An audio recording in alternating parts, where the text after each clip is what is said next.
तर त्याची पण एक फार सुंदर छोटीशी आख्यायिका आहे की तमसा नदीवरती चालले असताना एक क्रौंच पक्ष्यांचं जोडपं त्यांनी तिथे मैथुनामध्ये मग्न असलेलं पाहिलं आणि अचानक एक पारधी त्या ठिकाणी आला आणि पारध्यानी आपल्याजवळ असलेला जो भाता होता त्यातला बाण काढला आणि क्रौंच पक्षिणीच्या देखत त्या क्रौंच पक्षाला तो बाण मारला.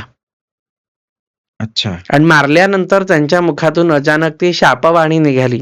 मा निषाद प्रतिष्ठान त्वमगम शाश्वती समाहा यत्क्रौंच मिथुनादेकम अवधिक काममोहितम. पारध्या, या जगात तुला यापुढे मानसन्मान मिळणार नाही. आणि तो योगायोग असा घडला की ती शापवाणी जी मुखातून निघाली ना ती अनुष्ठुप छंदाने युक्त होती आणि हा स्वर्गस्थ छंद होता, स्वर्गामध्ये होता हा छंद. अच्छा. इथे भूतलावरती या छंदाचा पहिला आविष्कार वाल्मिकींच्या मुखातून निघाला. म्हणून ब्रह्मदेव लगेच आले आणि त्यांना सांगितलं की हे ऋषे रचय रामायणम, आणि त्यांना वरदान देऊन टाकलं की यावत स्थास्यन्ति गिरया हा सरितश्च महितले तावत रामायण कथा लोकेषु प्रचरिष्यति. जोपर्यंत पर्वत नद्या स्थिर आहेत हे वाल्मिकी महामुने, तुझं रामायण सुद्धा या त्रिखंडामध्ये तोपर्यंत प्रवाहित होत राहील. तसं वरदान दिलं. मग त्याच्यावरती त्यांनी 24,000 श्लोकांची ती रचना केली आणि ते आर्ष काव्य, ऋषी प्रणीत आर्ष.